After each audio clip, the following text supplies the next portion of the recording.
Olá, tudo bem?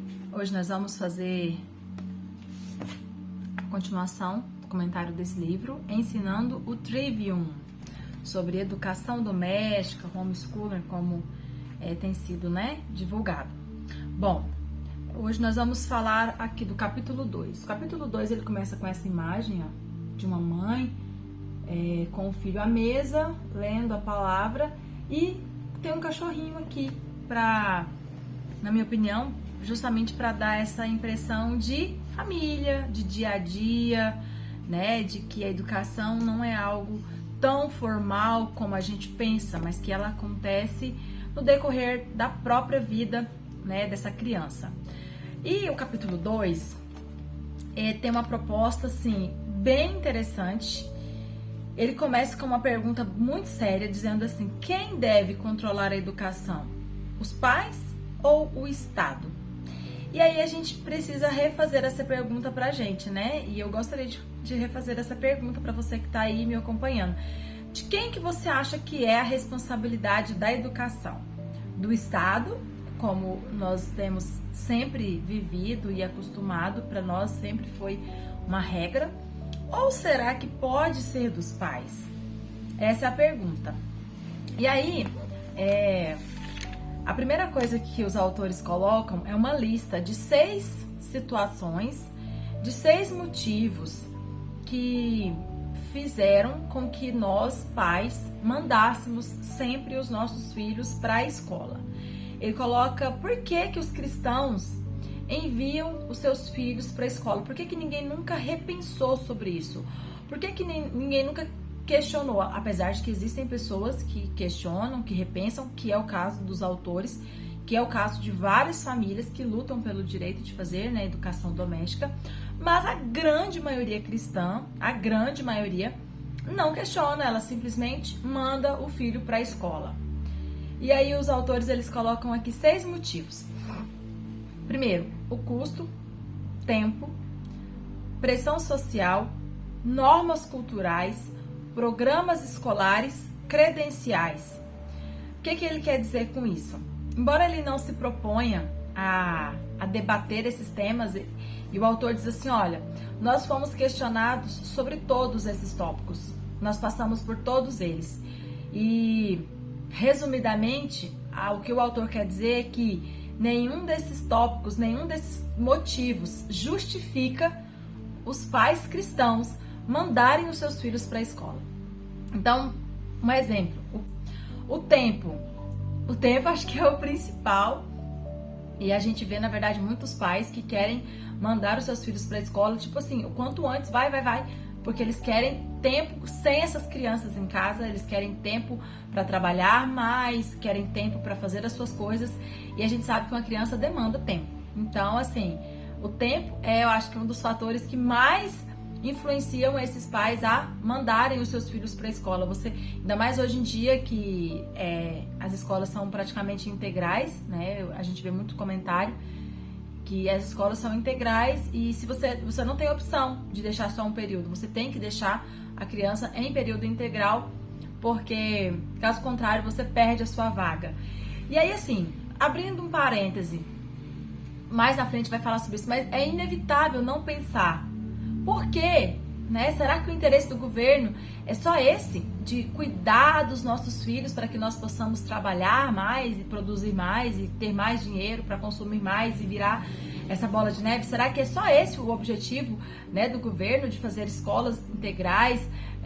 Ou realmente ele está pensando na educação de qualidade para os nossos filhos, com várias programações, várias atividades, que a gente sabe que não é a realidade, que as maioria das escolas não tem o básico nem para estudar, quanto mais para ficar o dia inteiro. Então existe muita coisa para ser questionada, mas a verdade é que a gente prefere não pensar sobre isso, Então, assim, o custo, o tempo são, na minha opinião, os 2 principais fatores que faz com que a gente, pais cristãos, pense assim: não, você quer saber?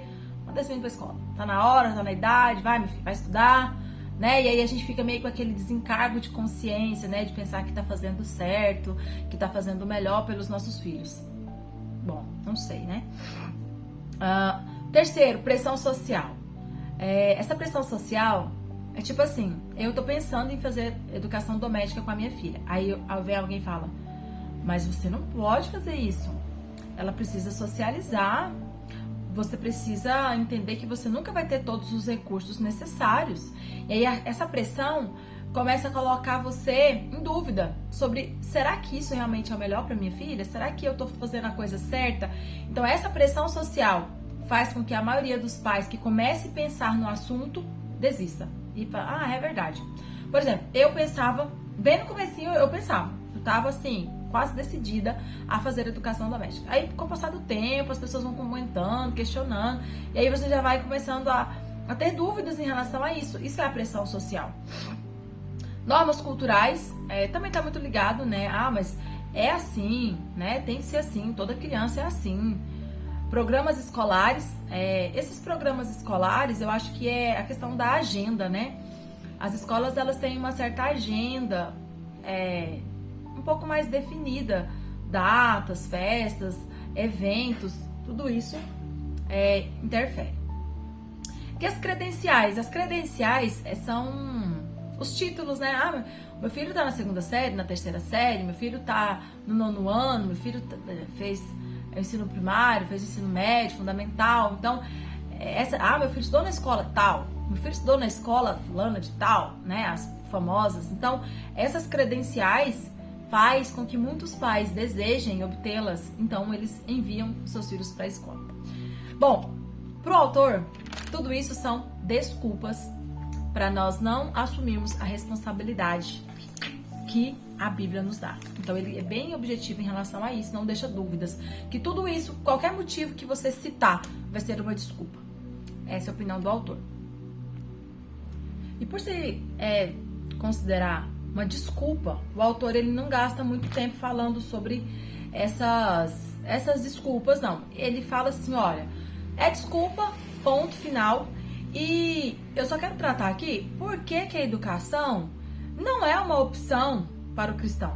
Por que cuidar da educação dos próprios filhos não é uma opção, é uma obrigação, é um dever. Não é, eu vou pensar se eu quero ou não. Ele não trata nesse nível, ele trata que é uma obrigação. E aí ele trabalha basicamente um texto bíblico, e ele vai esmiuçar esse texto bíblico.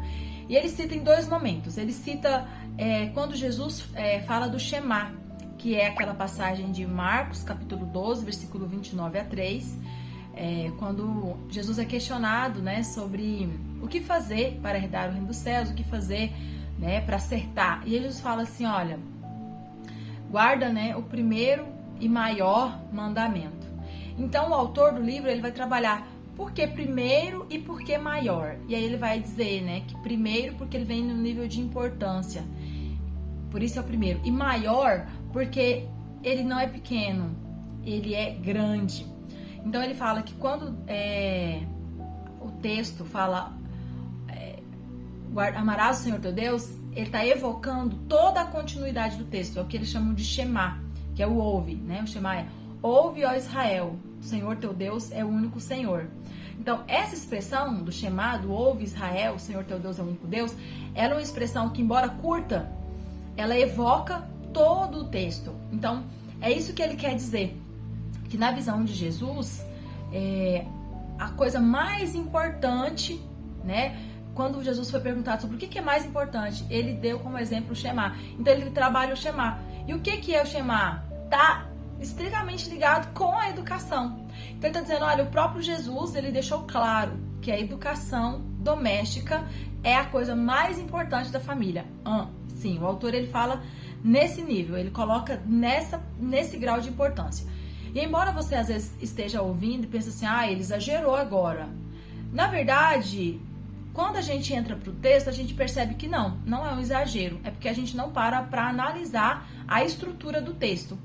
Então, ele cita esse texto, e esse texto é Deuteronômio capítulo 6, do 4 ao 9.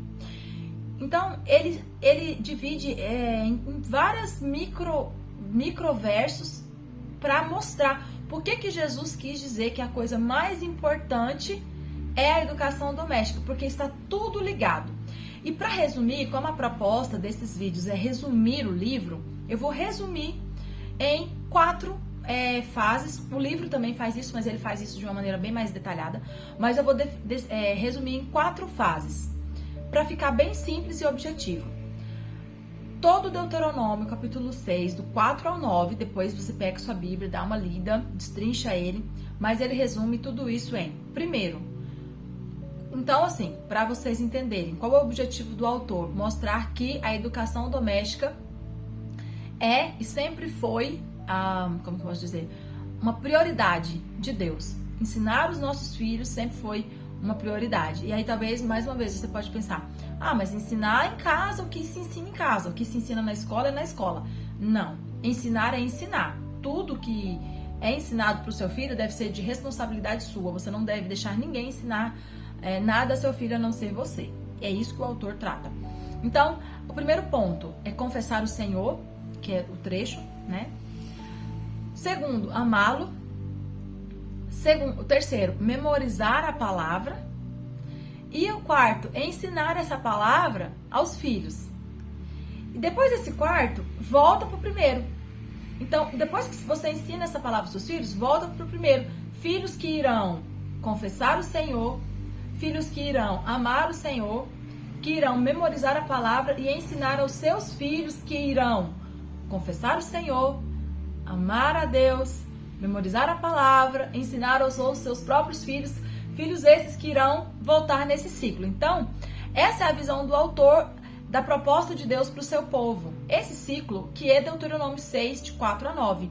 Então, quando ele cita Jesus falando do Shema, ele está dizendo, olha, o próprio Jesus resgatou e enfatizou essa estrutura de ensino bíblico, de que amar a Deus é o mais importante, ensinar, memorizar a palavra e ensinar aos filhos. Está tudo ligado, está tudo no mesmo texto. E é verdade, está tudo ligado e está tudo no mesmo texto. Então não tem como a gente negar, né, ou falar que o autor está exagerando. Não, realmente está tudo no mesmo contexto. A única coisa que nós temos que nos atentar é que Jesus, ele não cita todo o texto, ele cita só a primeira parte, né, do amar a Deus sobre todas as coisas e ao próximo como a si mesmo, né, amar o Senhor de todo o coração. Mas o que o autor quer fazer é nos explicar que quando se usava aquela estrutura inicial, é porque automaticamente ela puxava toda a estrutura do texto. Isso era um hábito entre o povo judeu. Quando se falava, tanto é que ele cita que nas sinagogas, ou em casa mesmo, nos momentos de oração, quando alguém falava a primeira parte, ouve, ó Israel, o Senhor teu Deus é um. Todo o resto do texto era citado. Quando alguém citava a primeira parte, ouve, ó Israel, todo o resto era citado. A casa citava o resto, as crianças, a sinagoga, onde se estivesse, era evocado. Então, o texto, ele sempre era tratado em conjunto. Então, quando Jesus cita a primeira parte, não é que ele está citando que é só a primeira parte que é importante, é porque ele sabe que quando se cita a primeira parte, se evoca todo o texto. Essa é a parte que o autor coloca, que eu acho que é importante a gente ressaltar. Bom, então ele vai dizer, né, que as palavras do Shema devem estar no coração e na mente, né? Nós não podemos entender que só amar ao Senhor, não, precisa estar na mente. E na mente é algo intencional, educacional. Nos nossos pensamentos, nas nossas meditações e nas nossas conversas. E é por isso que ele trata da educação, porque pensamentos, meditações e conversas estão relacionados com o ensino. Ele fala que esses 3 campos precisam estar repletos do conhecimento de Deus. Daí, para encerrar essa parte, eu quero citar uma palavra que a gente usa muito, eu uso no meu curso, né, como evangelizar o seu bebê, que é inculcarás. E essa palavra, ela é sempre usada, e eu sempre usava ela puxando o significado de inculcar, de colocar na cuca, né? Porque a gente foi dessa cultura de cuca, né, de mente. Então eu sempre usava essa palavra com esse significado. Mas ele trouxe aqui o significado no original, que é afiar por meio de um atrito repetido. É como se você fosse afiar uma faca. Você pega aqui um instrumento e você pega um objeto e vai afiando. E esse processo contínuo se chamava inculcar, é afiar. Então, Qual que é o sentido dessa palavra quando ele fala inculcarás a teus filhos? Ele está dizendo que afiarás os teus filhos, deixar eles afiados, prontos, preparados. Interessante, né? Então, ele diz que essa é a intenção de Deus quando ele usa essa palavra. Só que aí, ele coloca que o grande problema, que é nesse tópico, porque os pais mandam, né, os seus filhos para a escola, é que afiar os filhos exige que nós, os pais, também sejamos afiados. E aqui é onde eu acho que tem uma maior necessidade de tratamento dentro das famílias cristãs. Nós, pais cristãos, na maioria dos casos, nós não somos afiados o suficiente para afiar os nossos filhos. É uma realidade muito triste, né? Os pais são totalmente desinteressados de se preparar para preparar os filhos, né? A gente percebe pais que acreditam que evangelizar o filho é obrigação da igreja, né? Que ele tem que levar o filho para a igreja e lá na igreja a igreja vai evangelizar. Tá errado, isso nunca foi o propósito de Deus, nunca foi. A educação, principalmente religiosa, é sim responsabilidade dos pais. E aí a gente vê uma geração de famílias cristãs que não entendem essa realidade, eles se eximem dessa responsabilidade. E aí, na opinião do autor do livro, um grande problema. Por que os pais, então, mandam seus filhos para a escola? Por quê? Porque eu não estou preparado para preparar o meu filho. Então, já que eu também não quero me preparar, eu terceirizo essa responsabilidade. E aí, eu quero citar uma parte aqui do livro que diz assim: muitos cristãos interromperam essas bênçãos ao delegar a terceiros o dever dos pais, de educar os próprios filhos. Eles dizem assim que esse processo de nós sermos afiados para afiar os nossos filhos é uma bênção. Por quê? Porque exige de nós esse processo de aprendizado. E nós estamos interrompendo essa bênção. Por quê? Porque nós estamos terceirizando essa responsabilidade. E aí, para encerrar, eu quero citar a frase também do livro que ele diz assim: a ninguém mais é dada a responsabilidade de educar os nossos filhos. Ela não é dada ao governo ou à igreja, mas apenas à família. Então, o autor ele puxa essa responsabilidade, que se você ler toda a Bíblia, em nenhum momento a palavra de Deus nos dá autoridade para delegar a alguém responsabilidade ou direito de educar os nossos filhos. Ninguém tem essa responsabilidade, ninguém tem esse direito. Apenas a família, à luz da palavra. Ok? Então eu quero encerrar essa primeira parte do primeiro capítulo e depois a gente volta com a continuação. Ok? Deus abençoe, um abraço, até mais.